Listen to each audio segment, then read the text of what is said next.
நண்பர்களுக்கு வணக்கம்.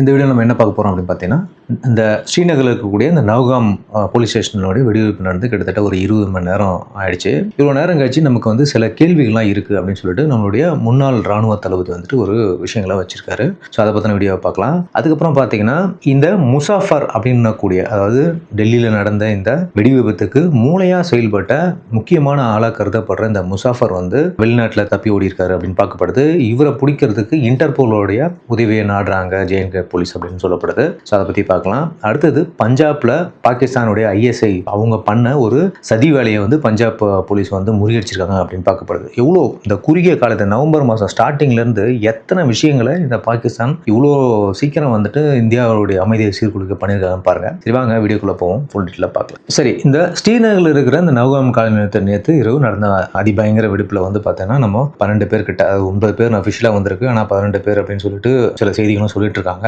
ஆனாலும் இந்த சம்பவம் வந்து விபத்தா இல்ல தாக்குதலா அப்படின்னு சொல்லிட்டு யாருக்கும் இன்னும் சரிவே தெரியல. ஆனா நம்மளுடைய எம்இஏல இருந்து ஒரு ரிப்போர்ட் கொடுத்திருக்காங்க, இது வந்து ஒரு தெளிவான விபத்து தான் அப்படின்னு சொல்லிட்டு. பட் நம்மளுடைய ராணுவத்தினுடைய முன்னாள் தளபதி வந்து பார்த்தீங்கன்னா லெப்டினன்ட் ஜெனரல் ஜே.கே.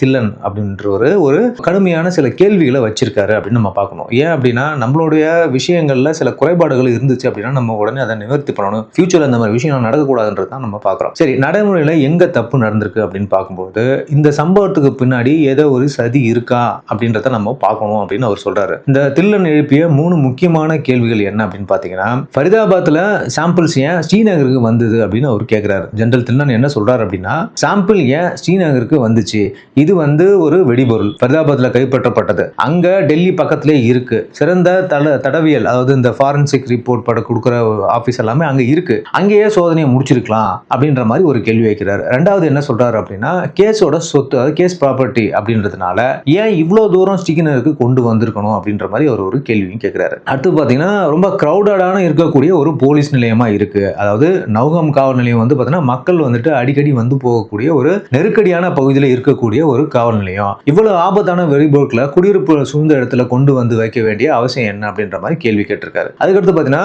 காவல் நிலையங்களுக்குள்ள ஏதாவது தாக்குதல் நடந்திருக்கா அப்படின்ற மாதிரி பாக்குறாங்க. அதாவது 1990களில் பாத்தீங்கன்னா தீவிரவாதிகள் வந்து உச்சகட்டத்தில் இருந்த நாட்களில் கூட காவல் நிலையத்துக்குள்ள எந்த ஒரு வெடிவெப்பு நடப்பது மிக அபூர்வம் தான் அப்படின்னு அவர் சொல்றாரு. ஏன் அப்படின்னா, காவல் நிலையம் தான் வந்து ரொம்பவும் பாதுகாப்பான இடம், இன்னைக்கு அப்படி நடந்திருக்கு அப்படின்னா இது ஒரு நல்ல செய்தியே இருக்க முடியாது அப்படின்ற மாதிரி சொல்றாரு. நம்ம கவர்மெண்ட் ஆனா தெளிவா சொல்லிட்டாங்க, இது ஒரு வெடி விபத்து தான் அப்படின்னு சொல்லிட்டு. இந்த வெடிபொருளுடைய தன்மை வந்து பாத்தீங்கன்னாக்கா, அதாவது ரொம்ப சென்சிட்டிவா இருக்குன்றது எல்லாருக்குமே தெரியும். 5ல இருந்து 6 நாட்களுக்குள்ளே இந்த அதிகாரிகள் வந்து இதை புரிஞ்சுக்கிட்டு ஃபரிதாபாத்ல இருந்து இதை கொண்டு வராம தவிர்த்திருந்திருக்கலாம் அப்படின்ற மாதிரி அவர் சொல்றாரு. விபத்தினுடைய பின்னால் உள்ள சந்தேகங்களை பார்க்கும்போது வெளியிலிருந்து இது தூண்டப்பட்டதா அப்படின்னு சொல்லி நான் போன வீடியோலயே போட்டிருப்பேன். அதாவது வந்து வெடிப்பதற்கான காரணம் விபத்தா அல்லது தாக்குதல்னு சொல்லிட்டு தெளிவுபட நம்ம வந்து சொல்லணும் அப்படின்றாங்க. கவர்மெண்ட் சொல்லி தான் இருக்காங்க. இருந்தாலும் ஜெனரல் தில்லன் என்ன சொல்றாருன்னா, டெக்னிக்கல் பாயிண்ட்டை வந்துட்டு முன்னு வச்சு பார்க்கும்போது வெடிபொருட்கள் தானா வெடிக்காது அப்படின்ற மாதிரி அவர் சொல்றாரு. அதாவது உலகத்துல எந்த ஒரு வெடிபொருளுமே தன்னைத்தானே வெடிச்சுக்கிறது இல்லை அப்படின்ற மாதிரி அவர் சொல்றாரு. எப்பவுமே வெளியில இருந்து கொடுக்கப்படும் ஒரு தூண்டுதல் தான் வந்து பாத்தீங்கன்னா இந்த வெடிபொருளை வெடிக்க வைக்கும் அப்படின்ற மாதிரி சொல்றாரு. ஏன் இதுல சந்தேகம் இருக்கு அப்படின்னு பார்த்தா, இந்த வெடிபொருட்கள் வந்து பாத்தீங்கன்னா ஃபரிதாபாத்ல இருந்து டிரான்ஸ்போர்ட் பண்ணும்போது வெடிக்கல, இவ்வளவு நாளா ஒரு இடத்துல பதுக்கி வச்சிருந்தாங்க இல்லையா, அங்கேயும் வெடிக்கல. ஆனா சரியா 11:30 மணிக்கு இந்த எஃப்எஸ்எல் டீம், அதாவது ஃபாரன்சிக் டீம் வந்துட்டு விசாரணை குழுக்கு வந்து அங்க வந்த உடனே, ரெவென்யூ அதிகாரிகள் எல்லாரும் அங்க வந்த உடனே அந்த நேரம் பார்த்து இந்த வெடிபொருள் வந்து வெடிச்சிருக்கு அப்படின்னு சொல்றாங்க. இது ஏன் வெடிக்கணும்ன்ற மாதிரி ஒரு கேள்வியை கேட்கிறாரு. சரி, தூண்டுதல் என்னவா இருக்கலாம் அப்படின்னு பார்க்கும்போது, சாம்பிள் எடுக்கும்போது, அதாவது இந்த எஃப்எஸ்எல் டீம் வந்து ஏதோ ஒரு கருவியை கொண்டு வெடிமருந்தை வந்து சோதனை செய்யும் போது இல்ல வெட்டும் போது அந்த தூண்டுதல் வந்துட்டு ஏற்பட்டிருக்கலாம் அப்படின்ற மாதிரி அவரே சொல்றாரு. அப்படி இல்லைன்னா ரிமோட் கண்ட்ரோல் மூலமா, அதாவது இன்னைக்கு இருக்கிற உலகத்துல ரிமோட் கண்ட்ரோல் மூலம் கூட வெடிக்க வைக்க முடியும், ஒருவேளை வெளியில இருந்து ஒருத்தர் உள்ளே இருக்கிற டெட்டனேட்டரை வெடிக்க வச்சிருக்கலாம் அப்படின்ற மாதிரி ஜெனரல் தில்லன் வந்து சந்தேகத்தை எழுப்பியிருக்காரு. சரி, இப்போ இந்த வெடி விபத்துக்கு அப்புறம் அந்த ஏரியாவில் என்னென்ன மாதிரி விஷயங்கள் நடந்திருக்கு அப்படின்னு பார்த்தீங்கன்னா, இந்த குடியிருப்பு வாசிகள், அதாவது அங்கே இருக்கிறவங்களாம் வந்து வெளியே வர தடை போட்டிருக்காங்க அப்படின்னு பார்க்கப்படுது. காவல் நிலையத்துக்கு போற பாதை வந்து மொத்தமா முற்றிலும் தடை செஞ்சிருக்கு அப்படின்னு சொல்றாங்க. இந்த சம்பவத்தில் நிறைய பேர் இறந்ததுனால இப்போ மேலும் ஏதாவது ஒரு வெடிபொருள் மிச்சம் இருக்குதா அப்படின்னு சொல்லிட்டு நம்மளுடைய SDRF வந்து பார்த்தீங்கன்னா பார்த்தீங்கன்னா மற்றும் FSL டீம் வந்து மீட்பு பணியில் வந்து ஈடுபட்டு இருக்காங்க. வெடிபொருட்கள் குறிப்பாக வந்து பார்த்தீங்கன்னா குடியிருப்பு பகுதிகளில் இல்லாத பாதுகாப்பான இடத்துக்கு மாத்திர வேலையும் வந்து அங்கே நடந்துட்டு இருக்கு அப்படின்னு சொல்லப்படுது. மக்கள் யாரும் வந்துட்டு வீட்டை விட்டு வெளியே வர வேணாம் அப்படின்ற மாதிரி ஒரு உத்தரவும் போட்டிருக்காங்க. ஏன் அப்படின்னா இன்னமும் இந்த இடத்துல அதிக சென்சிட்டிவான விஷயங்கள் இருக்கலாம் மிச்சம் மீதி அப்படின்னு சொல்ற மாதிரி ஒரு விஷயத்த அவங்க பார்த்துருக்காங்க. சரி, ஸோ இதுதான் வந்து இந்த நவ்காம் போலீஸ் ஸ்டேஷனில் நடந்த பிளாஸ்டோட ஃபுல் தியரி. பட் கவர்மெண்ட் ரொம்ப தெளிவாக சொல்லிட்டாங்க, இது வந்து நம்மளுடைய மிஸ் ஹேண்டில்னால வந்தது, இது ஒரு வெடி விபத்து தான், எந்த ஒரு வெளி சக்தியும் வந்து இதை வந்து ஹேண்டில் பண்ணல அப்படின்ற மாதிரி சொல்லியிருக்காங்க. பட் இன்னொரு விஷயம் என்னன்னா, இந்த ஜெய்ஷே முகமது தீவிரவாத இயக்கம் வந்து இதை அவங்களுக்கு சாதகமாக யூஸ் பண்ணிக்கிறதுக்காக என்ன சொல்றாங்கன்னா, அவங்களுடைய பவரை வந்து காமிக்கணும் அப்படின்றதுக்காக இந்த ஒரு வெடி விபத்தை வந்து நாங்கள் தான் பண்ணோன்ற மாதிரி ஒரு அறிக்கை விட்டுருக்காங்க. பட் அது நியூஸாக வரல அப்படின்றத நம்ம பார்க்குறோம். இந்த டெல்லியோட 10 பேர் கொண்ட இந்த டாக்டர் குழுவில் ரொம்ப முக்கியமான பார்க்கப்படுது இந்த முசாஃபர். இவருக்கு வந்து பார்த்தீங்கன்னா ரெட் கார்னர் நோட்டீஸ் வந்து கொடுத்துருக்கு அப்படின்னு பார்க்கப்படுது. இந்த சதியில் முதல் 8 பேர் பிடிப்பட்ட நிலையில் இப்போ இந்த டாக்டர் முசாஃபர், அதாவது காஷ்மீரை சார்ந்த இந்த நபர் வந்து பார்த்தீங்கன்னாக்கா ரொம்ப தேடப்படும் நபராக வந்து அறிவிக்கப்பட்டிருக்காரு. இந்த முசாஃபர் வந்து இப்போ இந்தியாவில் இல்லை. இவன் தான் வந்து பார்த்தீங்கன்னா இந்த பெரிய சதி திட்டத்தினோட முக்கியமான கீ லிங்காக வந்துட்டு இருக்கலாம் அப்படின்னு சொல்லிட்டு போலீஸ் வந்து சந்தேகிக்கிறாங்க. இதனால இவனை கைது செய்ய ஜம்மு காஷ்மீர் போலீஸ் வந்து பார்த்தீங்கன்னா இன்டர்போல் அமைப்புக்கு ரெட் கார்னர் நோட்டீஸ் வந்து கொடுத்துருக்காங்க அப்படின்னு சொல்லப்படுது. இந்த விவகாரத்தில் வேற என்னென்ன புதிய திருப்பங்கள் இருக்குன்றதை நம்ம பார்ப்போம். முதல்ல பார்த்தீங்கன்னா பண பரிவர்த்தனை, அதாவது இந்த சதி திட்டத்துக்காக இவங்க வந்து கிட்டத்தட்ட 26 லட்சம் வரை பணம் வந்து சேர்த்திருக்காங்க அப்படின்னு சொல்லப்படுது. இவங்க எல்லாரும் டாக்டர்கள்ன்றதுனால சொந்த பணத்தை சேர்த்திருக்கலாம், அப்படி இல்லைன்னா வெளியில இருந்து பணம் வந்திருக்காங்க, விசாரணையும் பண்ணிட்டு இருக்காங்க அப்படின்னு சொல்லப்படுது. இந்த தப்பியோடைய டாக்டர் முசாஃபர் ஏன் இவனுக்கு ரெட் கார்டு நோட்டீஸ் அப்படின்னாக்கா, இந்த கும்பலோடைய நான் சொன்ன மாதிரி முக்கிய நபரான இந்த முசாஃபர் வந்து பாத்தீங்கன்னா ரொம்ப தேடப்படும் நபரா பார்க்கப்படுறாப்புல. இந்த முசாஃபர் வந்து பாத்தீங்கன்னாக்கா காஷ்மீரை சேர்ந்த ஒரு டாக்டர்.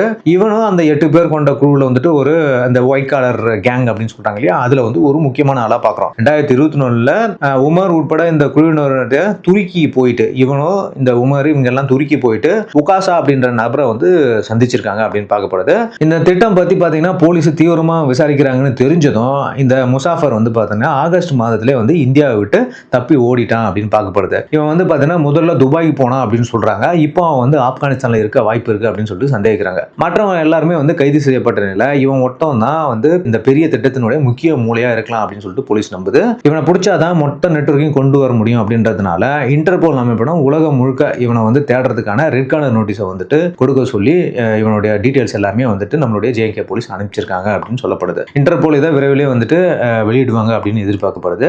சரி, இதுதான் வந்து இந்த டெல்லியில நடந்த விஷயங்களுக்கான அடுத்த ஒரு அப்டேட்டா நம்ம பார்க்குறோம். அடுத்தது பார்த்தீங்கன்னா ரொம்ப முக்கியமான விஷயம், டெல்லி மட்டும் கிடையாது, இன்னொரு இடத்துல அதாவது பஞ்சாப்ல வந்து பார்த்தீங்கன்னா ஒரு கிரனைட் நெட்வொர்க், கிரனைட்னா நம்ம கையெறி குண்டு இருக்கு இல்லையா, ஸோ இதை வச்சு தாக்குதல் நடத்த ஒரு போட்ட சதி திட்டத்தை வந்து முறியடிச்சிருக்காங்க இன்னைக்கு அப்படின்னு பார்க்கப்படுது. இந்த டெல்லியோட சதி திட்டம் ஒரு பக்கம் இருக்கும்போது பஞ்சாப் போலீஸ் வந்து பார்த்தீங்கன்னா மற்றொரு முக்கியமான வெற்றிகரமான நடவடிக்கை எடுத்திருக்காங்க அப்படின்னு பார்க்கப்படுது. கடந்த சில மாதங்களா வந்து பார்த்தீங்கன்னா பஞ்சாப்ல உள்ள இந்து கோயில்களுக்கு குரு வச்சு கிரனைட் அட்டாக் வந்துட்டு நடந்துட்டு இருக்கு. இந்த சதி திட்டத்தை பாகிஸ்தானோட ISI நெட்வொர்க் வந்துட்டு பின்னிருந்து இயக்குது அப்படின்னு சொல்லிட்டு கண்டுபிடிச்சிருக்காங்க. இந்த கிரனைட் சதி திட்டத்தில் ஈடுபட்ட 10 பேர் கொண்ட ஒரு குழு வந்து பஞ்சாப் போலீஸ் கைது செஞ்சிருக்காங்க அப்படின்னு பார்க்குறோம். இந்த கிரனைட் எல்லாமே வந்து பார்த்தீங்கன்னா எல்லையோரத்துல இருந்து வந்தவை அப்படின்னு பார்க்கப்படுது. நார்மலாவே பஞ்சாப்ல என்ன பண்ணுவாங்கன்னா ட்ரோன் மூலியமா வந்துட்டு அவங்க வந்து எல்லா வெப்பன்ஸையும் வந்துட்டு அனுப்பிச்சு விடுவாங்க இந்தாண்ட பக்கம் அப்படின்றத நம்ம பார்க்குறோம். இது பஞ்சாப்ல ரெகுலராக நடக்கிற விஷயம் தான். இதை வச்சு பஞ்சாப்ல வந்துட்டு அமைதியின்மையை ஏற்படுத்தி பல பிரச்சனைகளை கொண்டு வரலாம் அப்படின்ற மாதிரி பாகிஸ்தான் பண்ணுது. இந்த தகவல் எல்லாமே நம்ம நாட்டினுடைய பாதுகாப்புக்குள்ள ஒரு பெரிய சதி திட்டம் நடந்துட்டு இருக்கு அப்படின்றது தெளிவாக காட்டுது. முசாஃபர் வந்து பிடிபட்டான் அப்படின்னா